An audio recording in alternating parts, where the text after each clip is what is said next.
Benjamin બ્લૂમનું શૈક્ષણિક વર્ગીકરણ એટલે કે બ્લૂમ્સ ટેક્સોનોમી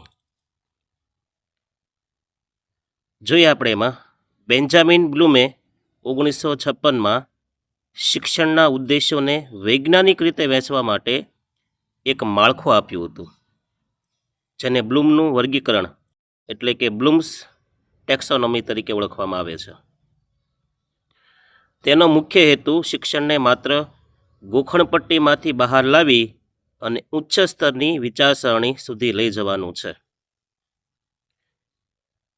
ગોખણપટ્ટીમાંથી બહાર લાવવું અને બાળક અથવા વિદ્યાર્થી ઉચ્ચ સ્તરની વિચારસરણી કરતું થાય ત્યાં સુધી લઈ જવું એમનો ઉદ્દેશ હતો.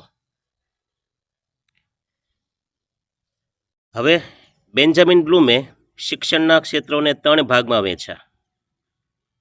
યાદ રાખજો, બેન્જામિન બ્લૂમે શિક્ષણના ક્ષેત્રને કેટલા ભાગમાં વહેંચ્યા? 3 ભાગમાં. કયા કયા? તો પહેલું જ્ઞાનાત્મક ક્ષેત્ર, બીજું ભાવાત્મક ક્ષેત્ર અને ત્રીજું મનોશારીરિક ક્ષેત્ર. આ જ્ઞાનાત્મકમાં શું હોય બ્લૂમના મતે? તો બૌદ્ધિક ક્ષમતા અને જ્ઞાન સાથે સંબંધિત છે, જે સૌથી વધુ પ્રચલિત છે. આગળ આવશે જે એમનો મુદ્દો કે કોગ્નેટિવ ડોમેન એટલે કે જ્ઞાનાત્મક ક્ષેત્રમાં બૌદ્ધિક ક્ષમતા અને જ્ઞાન પર વધુ ભાર આપવામાં આવ્યો છે. બીજું ભાવાત્મક ક્ષેત્ર અફેક્ટિવ ડોમેન, જેમાં લાગણીઓ, વલણ અને મૂલ્યો સાથે સંબંધિત છે. ભાવાત્મક ક્ષેત્રમાં જો ભાવ શબ્દ, તો એની અંદર આવશે લાગણીઓ, વલણ અને મૂલ્યો. ત્રીજું મનોશારીરિક ક્ષેત્ર, તો શારીરિક કૌશલ્યો અને હલનચલન સાથે સંબંધિત છે. મનોશારીરિક ક્ષેત્ર છે ને એનો ત્રીજા નંબરનું સાયકોમોટર ડોમેન, એમાં શારીરિક કૌશલ્યો અને હલનચલન ઉપર એણે ભાર આપ્યો છે. હવે એનો પહેલો જે વિભાગ હતો ને જ્ઞાનાત્મક ક્ષેત્ર હતું, એમાં 6 સ્તર છે જે ચડતા ક્રમમાં અહીંયા આપ્યા છે.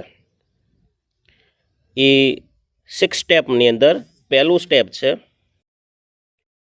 જ્ઞાન એટલે કે માહિતી યાદ રાખવી. બીજું સ્ટેપ સમજ એટલે અર્થ સમજવો. ત્રીજું ઉપયોગ એટલે જ્ઞાનને અમલમાં મૂકવું. ચોથું વિશ્લેષણ એટલે માહિતીના ભાગ પાડી સંબંધ સમજાવવો. 5મા નંબરે આવશે સંશ્લેષણ એટલે સર્જન, નવું કંઈક સર્જન કરવું. અને લાસ્ટ એમના મુદ્દામાં મૂલ્યાંકન, તો એમાં આવશે નિર્ણય લેવો કે ટીકા કરવી. જો ફરી વાર વાંચું છું, જ્ઞાનાત્મક ક્ષેત્રની અંદર એને 6 સ્તર પાડ્યા જે ચડતા ક્રમમાં છે. સૌથી નીચે જ્ઞાન, પછી બીજા નંબરે સમજ, ત્રીજા નંબરે ઉપયોગ, ચોથા નંબરે વિશ્લેષણ, 5મા નંબરે સંશ્લેષણ એટલે સર્જન અને 6થા નંબરે મૂલ્યાંકન. હવે આપણે આ ટેક્સોનોમી બ્લૂમ્સ ટેક્સોનોમીના 15 આદર્શ પ્રશ્ન આપણે જોઈએ. તો બ્લૂમનું વર્ગીકરણ મુખ્યત્વે શેના પર ધ્યાન કેન્દ્રિત કરે છે? તો બ્લૂમનું જે વર્ગીકરણ છે ને એ શૈક્ષણિક ઉદ્દેશોના ક્રમબદ્ધ વર્ગીકરણ અને વિદ્યાર્થીની વિચાર પ્રક્રિયાને વિકસાવવા પર ધ્યાન આપે છે. શૈક્ષણિક ઉદ્દેશોને ક્રમબદ્ધ વર્ગીકરણ કરવું અને વિદ્યાર્થીની જે વિચાર પ્રક્રિયા છે ને એને વિકસાવવા પર ધ્યાન આપશે. કોણ? બ્લૂમનું વર્ગીકરણ ટેક્સોનોમી. બ્લૂમના મતે શિક્ષણના 3 ક્ષેત્રો કયા?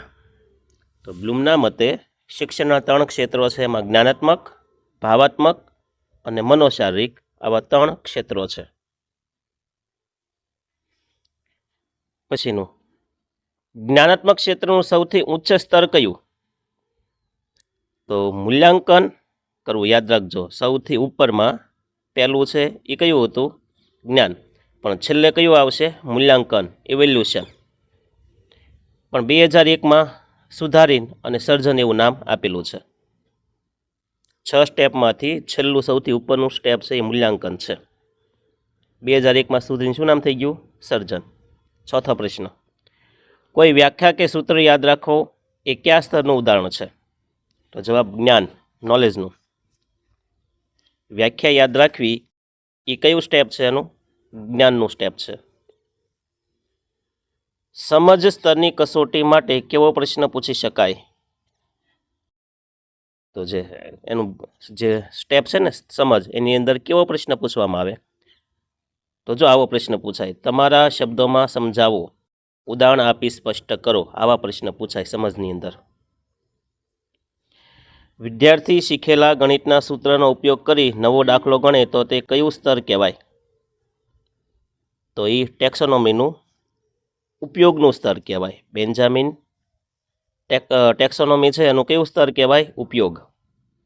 કે એણે ગણિતના સૂત્રનો ઉપયોગ કર્યો અને ઉપયોગના આધારે એણે દાખલો ગણ્યો, એટલે ઉપયોગ આવશે, એપ્લિકેશન. 7મું, વિશ્લેષણ સ્તરમાં વિદ્યાર્થી શું કરવાનું હોય છે? તો જટિલ માહિતીને નાના ભાગોમાં વહેંચી તેની પાછળના તર્ક કે સંબંધોને ઓળખવા. જે જટિલ માહિતી હોય ને એને નાના નાના ભાગમાં વહેંચી અને પછી એનો તર્ક સમજવો. જો વિશ્લેષણ, એનાલિસિસ, તો એમાં તો માહિતીને શું કરવાના હોય? ભાગ કરવાના હોય. 8મું, ભાવાત્મક ક્ષેત્ર અફેક્ટિવ ડોમેન કોના દ્વારા વિકસાવવામાં આવ્યું? તો ભાવાત્મક ક્ષેત્ર છે ને એ ડેવિડ ક્રાથહોલ અને બ્લૂમ દ્વારા, બેન્જામિન બ્લૂમ દ્વારા વિકસાવવામાં આવ્યું. જો જ્ઞાનાત્મક ક્ષેત્રમાં ખાલી બ્લૂમ આવશે, પણ ભાવાત્મક ક્ષેત્રની અંદર 2 વ્યક્તિ આવશે, ડેવિડ ક્રાથહોલ અને બ્લૂમ. 9મું, કોઈ ઘટનાની ટીકા કરવી કે તેના સારા નરસા પાસા તપાસવા એ કયું સ્તર છે? ટીકા કે નિંદા કે વખાણ એ આવશે મૂલ્યાંકન, ઇવેલ્યુશનની અંદર. સંશ્લેષણ એટલે શું? તો જુદા જુદા તત્વોને ભેગા કરી અને એક નવું માળખું કે યોજના બનાવવી, એને સંશ્લેષણ કહેવાય. અલગ અલગ ભાગો હોય એને ભેગા કરી અને કંઈક નવું કરવું, નવું બનાવવું, એને શું કહેવાય? સંશ્લેષણ. જેમ કે નિબંધ લખવા. ખબર છે ને આપણે નિબંધની અંદર 5-6 મુદ્દા આપ્યા હોય અને મુદ્દાનો ઉપયોગ કરીને આપણે શું કરવાનું હોય? નિબંધ લખવાનો હોય. તો જુદા જુદા ભાગને આપણે શું કરીએ? ભેગા કરીએ છીએ. આવું કહાની લેખનમાં છે, આવું ઘણું બધું આવે છે. બ્લૂમની ટેક્સોનોમીમાં 2001માં કોણે સુધારો કર્યો હતો? તો બ્લૂમની જે ટેક્સોનોમી છે ને એમાં સુધારો કરનાર છે લોરિન એન્ડરસન, જે બ્લૂમના શિષ્ય હતા, અને ડેવિડ ક્રાથહોલ.